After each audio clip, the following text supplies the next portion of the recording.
Continuando con esta recorrida sobre todos los proyectos, nos encontramos con un proyecto muy importante, el cual es el de lenguaje y comunicación. En este caso, la licenciada Giovanna Núñez nos ha pedido que nosotros tratemos de armar un proyecto basado en 5 temas. Cada tema tiene 3000 palabras y esto debe estar muy bien argumentado. Tiene que contener el lenguaje exacto y preciso dentro del lenguaje, y vamos a hablar sobre cada uno de los temas, un extracto. Tenemos la arquitectura sudamericana antigua y la trascendencia en la arquitectura contemporánea de Colombia, Bolivia, Ecuador, Perú y Venezuela.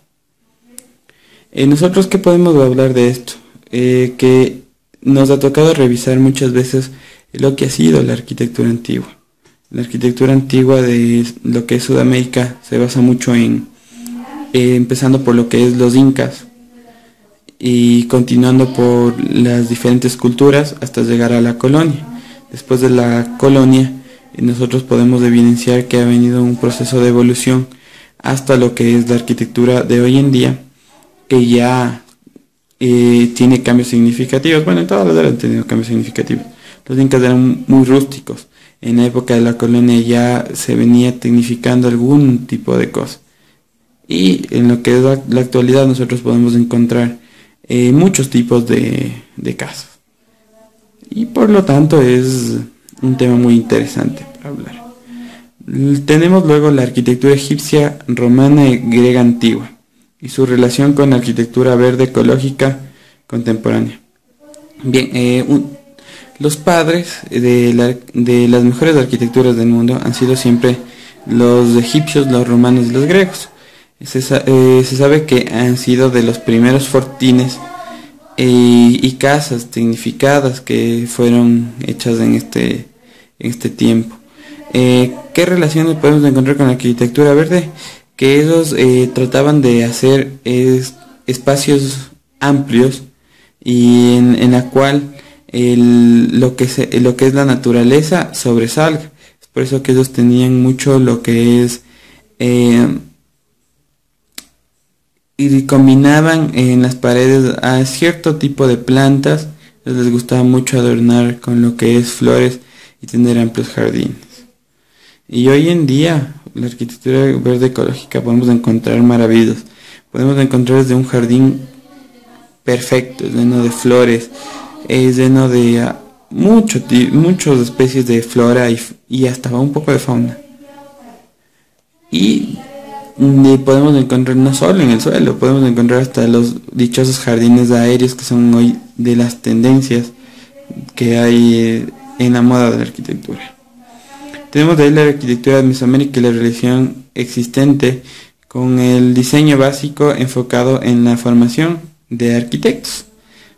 Eso es algo muy interesante, porque el diseño es una de las materias ramas en la cual los que estudiamos arquitectura podemos empezar a buscar en el futuro cómo poder armar lo que es un diseño de una casa.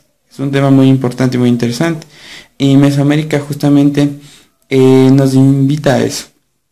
Se sabe que los aztecas y los mayas fueron de las mejores arquitecturas en el mundo, y ellos combinaban mucho lo que es el verde de las plantas junto con algunas piezas de cemento. Es por eso que se sabe que ellos fueron los únicos que han podido armar ciudades artificiales. No nos olvidemos que lo que es del actual México son ciudades artificiales que fueron construidas aquella época, en la época maya. Continuamos con otro tema muy interesante, que es el diseño arquitectónico actual en el estudio de los íconos de la arquitectura sumeria y aplicadas en la arquitectura ecuatoriana de inicios de la República.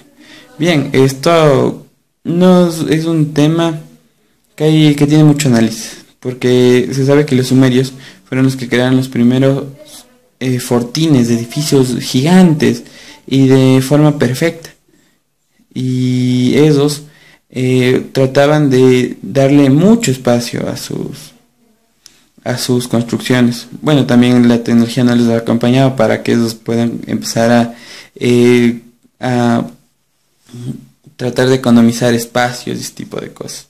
Pero este tema es tan importante porque los sumerios nos indican muchas técnicas de arquitectura y hasta para poder armar estructuras. Entonces son temas que uno tiene que pensar mucho sobre lo que va a hacer. Y dice que su relación con la arquitectura ecuatoriana inicia de la República. Bien, como se sabe, inicios de la República nosotros no teníamos una arquitectura 100% marcada. Nosotros veníamos de una época colonial, de una época de Real Audiencia de Quito. Y en esta época era muy marcada la arquitectura. Y nosotros, ¿qué podemos decir? Que estos temas son muy interesantes para hablar. Y esos más o menos se basaban en fortines, de estructuras gigantes, sin mucha técnica de economización de espacios, y por ahí uno que otro adorno y ese tipo de cosas. De ahí tenemos la arquitectura domótica, como respuesta a los desafíos de la globalización en el Ecuador y en el ejercicio competitivo de los arquitectos. Bueno, hoy en día estamos hablando sobre lo que es la moda, ¿no? Que es lo que tiene tendencia hoy en día. Y hoy en día nosotros estamos basando en una arquitectura muy ecológica y que contiene mucha tecnología, en una era en la cual nosotros podemos decir que la tecnología ha superado en cierta forma a todo lo que ha venido siendo el mundo. Desde los años 60 hasta hoy en día la tecnología prácticamente ha empezado a dominar el accionar de la vida humana.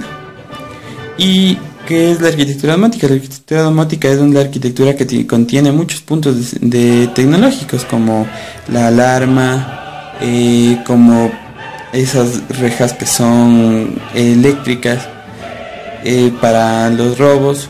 También tienen lo que son las puertas automáticas, los porteros eléctricos y así muchas cosas. Ahí está calefactores, aire acondicionado y todo ese tipo de lujos y comodidades que se dan en la arquitectura, y que el arquitecto tiene que pensar muy bien dónde va a ubicar todo este tipo de se podría decir, de artefactos o de complementos de arquitectura. Y en el Ecuador nosotros estamos en una época en la cual nos preocupamos mucho por lo que es el tema del cuidado ambiental, y se puede observar que ha habido normas. Así, el gobierno ha tratado de implementar normas energéticas y tal vez por ahí uno que otro artefacto. Tal es el caso de la cocina eléctrica, que es el gran plan que el gobierno tenía para tratar de economizar un poco la luz, y que dejemos los tradicionales sistemas como es el gas, al igual en lo que es el calefón de la ducha y todo ese tipo de cosas. Bien, esto ha sido todo lo que es literatura. Y en literatura, lo que les he dicho, ¿no? La profe ha buscado que nosotros empecemos a tratar de relacionar varias ideas para que podamos desarrollar en un futuro un ensayo que sea correcto y muy interesante a la hora de que los lectores y la gente que pueda ver este tipo de ensayos en las diferentes plataformas, tanto la web, en un libro, etcétera, les vean como un ejemplo de cómo se puede escribir este tipo de ensayos.